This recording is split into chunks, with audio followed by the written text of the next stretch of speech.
وہ یار رات کو توبہ کر کے سونا چاہیے ہمیں.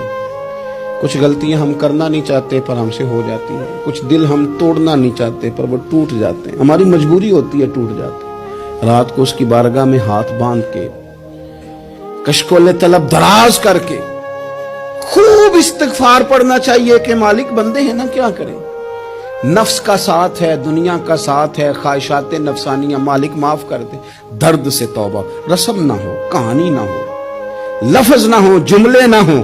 اور جناب ایسے لوگوں کے بیچ بڑے ہاتھ باندھ کے اور بڑا کوئی ضرورت نہیں. آپ اکیلے اپنی چارپائی پہ بستر کے اندر منہ دے کے بھی درد سے کہیں گے نا معاف کر دے تو وہ تو مہربانی بڑا ہے.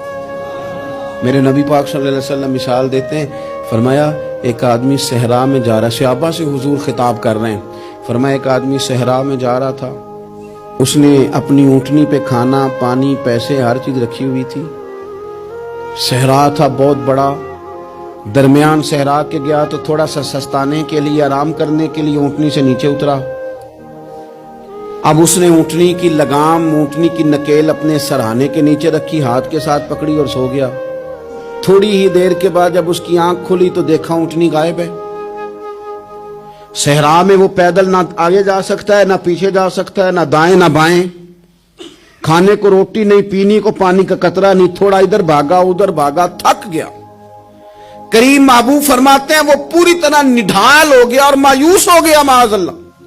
مایوس ہو کے دوبارہ اسی جگہ آ کے لیٹ گیا جہاں پہلے لیٹا تھا. انتظار کرنے لگا کہ اب موت ہی آئے گی, آخری وقت ہے. اب نہ میں پیدل یہ صحرا کراس کر سکتا ہوں, نہ پیچھے جا سکتا ہوں, نہ کھانا ہے نہ پانی ہے, سوائے موت کے کوئی سہارا نہیں. حضور فرماتے ہیں وہ رستے میں دوبارہ لیٹ گیا. اچانک اس نے رخ بدلا تو اونٹنی سامنے کھڑی تھی. حضور نے صحابہ سے پوچھا بتاؤ نا اسے بھلا کتنی کو خوشی ہوگی. یا رسول اللہ جسے نئی زندگی مل گئی ہے.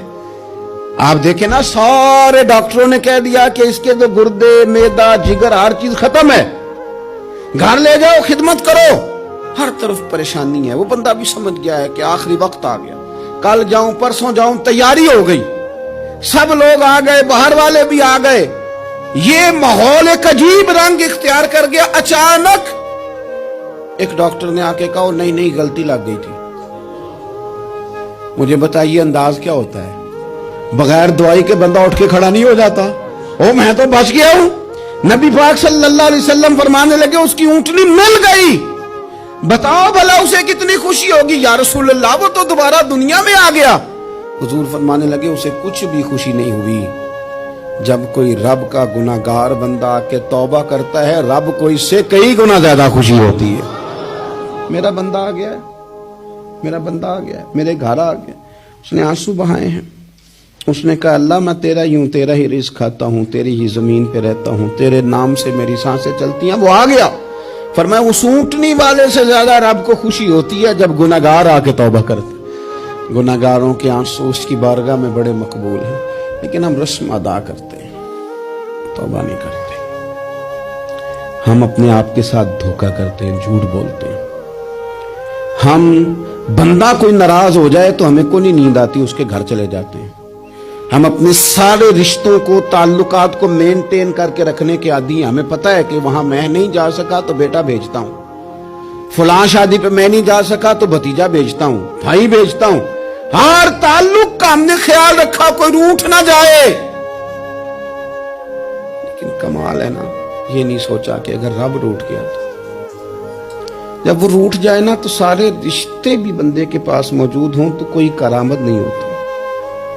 پھر کروڑوں روپیہ جیب میں ہوں تو ڈاکٹروں کی دوائیاں اثر نہیں کرتی. وہ روٹھ جائے تو پھر انسان اس طرح سے پھسلتا ہے کہ بڑے بڑے اس کے پاس دروازے ہوتے ہیں پر کسی جگہ اس کا ہاتھ نہیں لگتا. خدا را خیال کریں, دنیا روٹتی ہے تو روٹ جائے, رب رسول ناراض نہ ہونے پائیں, اس کا خیال کریں.